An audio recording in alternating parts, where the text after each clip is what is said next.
오늘은 어떤 종목을 체크해야 되나 궁금하시는 분들 이 시각 활용하시면서 한 종목 콕 집어서 깊게 파보도록 하겠습니다. 자, 에이콘스탁의 오늘 신준섭 팀장과 함께합니다. 어서 오세요, 팀장님. 네, 안녕하세요. 네, 오늘 팀장님은 어떤 종목을 준비해 주셨을까요? 열어보겠습니다.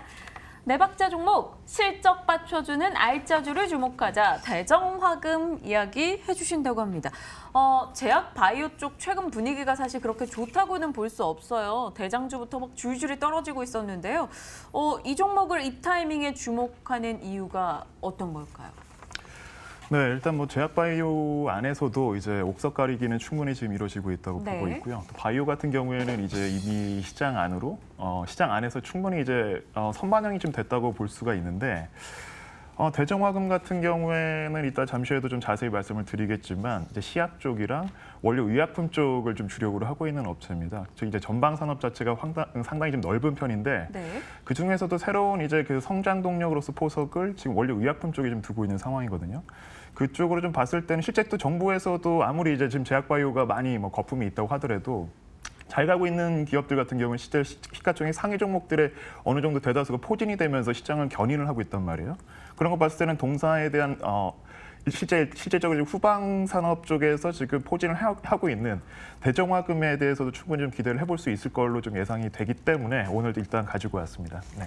대정화금 하면 사실 처음에는 약간 금속 관련한 종목인가 막 이런 생각이 들어서 이 대정화금 자체가 무엇을 하고 있는 업체인지부터 좀 기업 내부 이야기를 좀 들여다볼게요.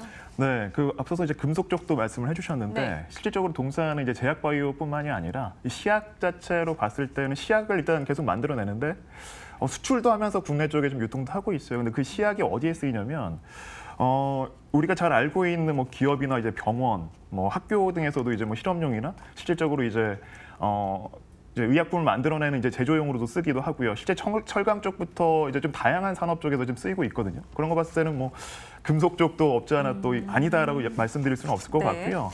동사는 실질적으로 좀 많이 좀 소외된 기업 중에 하나입니다. 실질적으로 역시나 또 제 종목들 같은 경우에는 기업 가치 대비 많이 저평가가 된 기업들이기 때문에 기업 중에 지금 하나로 꼽아서 지금 대정화금을 갖고 왔는데요. 매출은 좀 작아요. 근데 그 동사 같은 경우에는 벌써 업력이 한 50년 정도 된 국내 시장에서는 나름대로 이제 시장 점유율 1위를 지금 계속적으로 유지를 하고 있는 국내 시약 대표 기업입니다. 잠깐 언급을 했지만 실질적으로 지금 시약 시장 자체가 국내에서 시장 규모가 그렇게 크지는 않아요. 전체 시장으로 봤을 때는 한 4천억에서 한 5천억 정도. 작년 2017년 기준으로 좀 말씀드리면. 근데 여기서 조금 투자 포인트를 잡자면 현재 그 동사뿐만이 아니라 이제 삼전순약공업이랑 덕산약품공업, 이제 그 대정화금 이렇게 세 기업이 국내 이제 토종 기업들이에요. 실제 이 시장 안에서 나름대로 이제 과점 시장을 합법적인 어떻게 보면 독점이죠. 과점 시장을 유지를 하면서 앞으로도 꾸준히 지금 매출이 늘어날 걸로 좀 예상이 되기 때문에 오늘 그 부분을 조금 더 투자 포인트로 보시면 좋을 것 같고요. 네. 일단 잠깐 말씀드린 것처럼 이제 그 시약뿐만이 아니라 원료 의약품 쪽을 잠깐 말씀을 드리고 있는데 원료 의약품 같은 경우에도 지금 매출 자체가 올해 같은 경우에는 그렇게 많이 잡히진 않았어요. 실적적 잠깐 좀 말씀을 드리면. 근데 내년 같은 경우는 이제 공장 증설이 좀 되고 21년도부터는 본격적으로 이제 성장이 좀 예상이 되고 네. 있는 기업이거든요. 그런 거 봤을 때는 지금 앞으로에 대한 성장 수치까지 조금 더 열어두시고 일단 국내에서 시장 점유 1위 기업이라면 일단 투자자라면 놓쳐서는 좀 안 될 기업으로 좀 보시면 좋을 것 같습니다. 다단님께서 지금 대정화금 좋다고는 하는데 시장 소외 대표 종목이고 2만여 종의 시약 재고를 보유 중이다라면서 이 종목에 대해서 좀 언급을 해주셨는데요. 말씀하신 대로 좀 지난해 실적은 양호했다라고 언급을 해주셨습니다. 올해는 어떤지요? 기대감 좀 더 자세하게 전망치요. 네, 지금 핸들링하고 있는 품목 자체를 2만 개라고 말씀하셨는데 네. 실질적으로 동사 같은 경우에는 이제 뭘로 좀 유명하냐면 해외에서 수출만 이제 했었거든요, 시약 쪽이. 근데 실질적으로 동사가 국산화 이제 성공을 해서 2007년도에 처음 수출을 한 기업이에요. 거의 이제 동사가 지금까지 이제 10년이 넘었죠. 10년 동안에 2007년도 이후부터 10년 넘게 이제 5천 개 정도 달하는 이제 시약을 이제 국산화에 성공을 하면서 현재 해외 쪽에도 수출을 하고 있어요. 그러니까 해외 쪽에 좀 매출이 크게 잡히고 있지는 않지만 전체 비중으로 봤을 때는 2, 3% 정도 지금 잡히고 있거든요. 근데 앞으로 이제 그 성장성을 좀 보실 필요는 있을 것 같아요.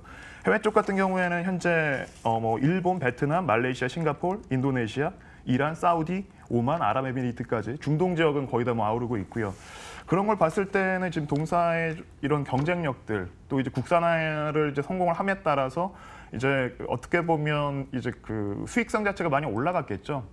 시장 안에서도 나름대로 이제 그 가격에 대한 경쟁력도 이제 갖춘 상황이기 때문에 해외에 대한 경쟁력 자체는 상당히 이제 앞으로 제고가 될 걸로 예상이 됩니다. 실적 잠깐 좀 말씀을 드리면 네. 2018년 기준으로 지금 찍힌 전체 연매출이 738억 원을 이제 기록을 했어요. 근데 10.98% 정도 이제 성장을 했고요.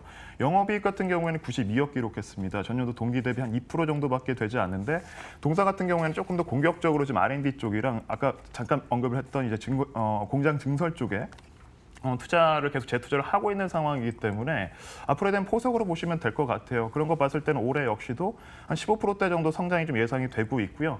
올해 매출이 약 한 900억 정도 좀 예상이 되고 있습니다. 그래서 전체적으로 봤을 때 이미 이제 매출 자체가 1,000억 원을 기록을 하면 이미 좀 늦는다. 그래서 오히려 많이 좀 소외가 되면서 매출 자체가 700억대, 지금 800억대 정도 수준일 때 조금씩 조금 더 우리가 중장기적으로 열어두시고 분할적인 매수를 좀 하시면 좋을 것 같아서 오늘 방송에 좀 가지고 오게 되었습니다. 알겠습니다. 대정화금 막 말씀해 주시면서 관심이 쓱 가다가 이거 보고 지금 깜짝 놀랐어요. 제가 지금 HTS가 안 켜져가지고 이걸 포털 사이트에서 확인을 해서 맞나 싶기도 한데 기관 측에서 2월부터 단 하루도 매수해 준 적이 없어요. 계속된 매도를 하고 있는데 사도 돼요? 참고로 지금 이 동사 같은 경우에는 주식 수가 작년에 이제 BW 이제 추가로 이제 네. 물량이 나오면서 700만 주가 조금 넘어요. 그러니까 시가총액이 1,000억대 미만이기 때문에 기관들 수금이 큰 손들이 쉽게 들어올 수 없는 종목입니다. 유통 주식 수가 낮고 실질적으로 시가총액이 1,000억대 미만인 종목들 같은 경우에는 웬만한 스몰캡 펀드 자체도 쉽게 들어오지 못하거든요. 그런 거 봤을 때는 큰 손들이 나가는 그 흔적들 자체는 그렇게 뭐 대형주들처럼 크게 이제 투자에 대한 수급적인 상황으로 이제 체크를 하실 필요는 없을 것 같고요. 또 오히려 이제 역으로 이제 해석할 수가 있는 부분이 외국계 자금은 정작 3월부터 유입이 상당히 좀 유입이 되기 시작했거든요. 네. 외국계 자금들이 3월부터 공격적으로 좀 매수가 들어오면서 이 작은 기업 자체에 매수세가 3월부터 꾸준히 들어오면서 오히려 이제 연중 신고가를 이제 기록을 했어요. 13,800원. 그 정도 자리가 지금 그 저항대가 좀 없지 않아 있는 자리인데 잠시 후에 차트를 좀 보면서 좀 설명을 좀 드리도록 하겠습니다. 알겠습니다. 수급적인 요소에서 좀 우려 섞인 저의 질문에 대해서도 현명하게 답을 주셨고요. 차트상으로 볼까요? 항상 팀장님의 종목들이 1년으로 놓고 봤을 땐 정말 많이 떨어져 있는 종목들이 주로 있었던 것 같아요. 그만큼 낙폭과대된 저평가 종목들, 좀 탄탄한 기업들을 소개해주고 계신데요. 저희 가격 라인은 어떻게 잡으면 좋을까요? 네, 차트 쪽 잠깐 좀 말씀드리기 전에 동사 같은 경우에는 일단 자산 자체만 보더라도 지금 뭐 현금 자산이랑 죄송합니다. 토지 건물 자산 자체만 합치더라도 한 600억 정도 자산을 갖고 있어요. 그리고 부채 비율 자체가 12% 정도, 거의 무차입 경영을 계속적으로 진행하고 있다는 얘기는 동사의 곳간에 계속 현금이 쌓이고 있다는 얘기거든요. 매년 지금 영업이익이 한 90억 정도가 좀 쌓이고 있다는 얘기인데 시가총액은 지금 현재 1,000억도 되지 않고 있으니 상당히 좀 저렴하다 보시면 될 것 같고요.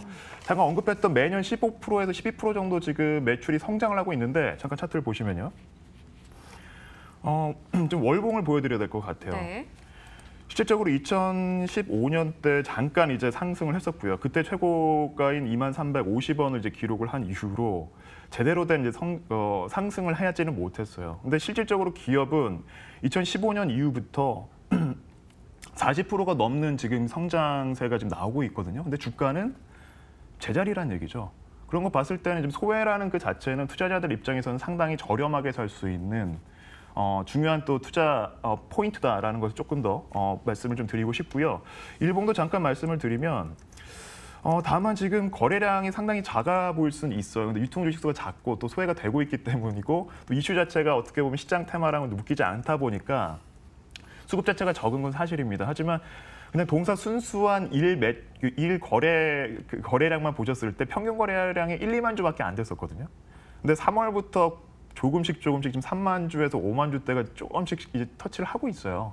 그게 무슨 얘기냐면 조금씩 볼륨을 좀 갖추고 있고 여기서 이제 10만 주대가 넘어갈 경우에는 이제 이렇게 작은 스몰캡 같은 경우에는 이미 이제 14,000원에서 5,000원대까지 넘어갈 수 있다고 볼 수가 있는 부분입니다. 그러니까 네. 일단 수급이 들어오기 전에 좀 관심을 가지시고 실질적으로 좀 유통 주식도 많지 않기 때문에 분할적인 매수로 접근 전략을 좀 권해드리고 싶고요.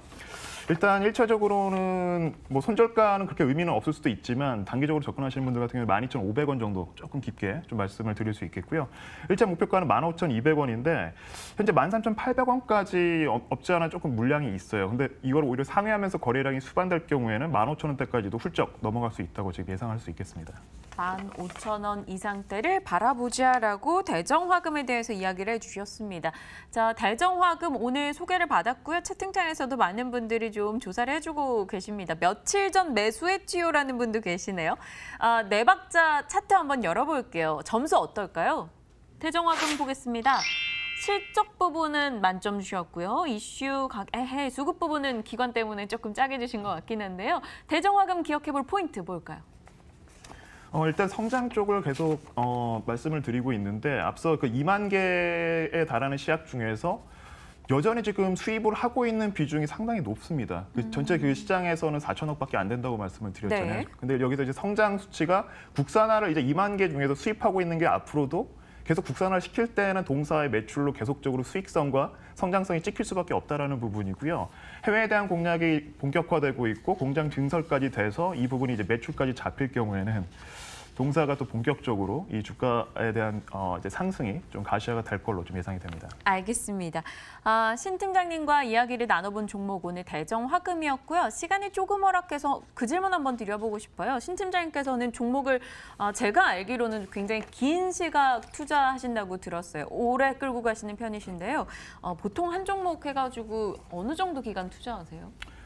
그거는 좀 상황마다 좀 다를 수는 있는데요. 네. 예를 들면 이제 실질적으로 테마를 먼저 쫓는 것보다는 기업적으로 접근을 한 다음에 시장에서 테마로 묶여서 예를 들면 예상보다 수급이 좀 강하게 들어온다면 이미 이제 좀 목표 주가가 조금 더 이제 형성이 빨리 되면 오히려 뭐 1년 넘게 생각을 하고 들어갔다가도 6개월 안에 이제 오히려 이제 뭐 차익 실현을 한다든지 이런 부분들이 있고요. 실질적으로는 저 역시도 마찬가지로 좀 길게 가져가고 싶어하는 투자자는 없을 거예요. 하지만 그 안에서 기업적인 이제 포인트를 중점적으로 본다라는 게 좀 핵심인 것 같고요. 기간 자체는 어차피 시장이 준다면 거기에 맞춰서 이제 나오는 게 맞지 않나 이렇게 보고 있습니다. 알겠습니다. 앞으로 주시는 종목들 이 저평가되어 있는 기업들 위주로 말씀을 해주시니까요. 저희가 좀 편안하게 매수할 수 있는 자리 언급을 주시지 않나 싶습니다. 꾸준하게 관심 갖고 신 팀장님의 종목도 체크해 보시길 바랍니다. 에이콘스탁의 신준섭 팀장과 오늘 네 박자 종목 채워봤습니다. 감사합니다. 네, 고맙습니다.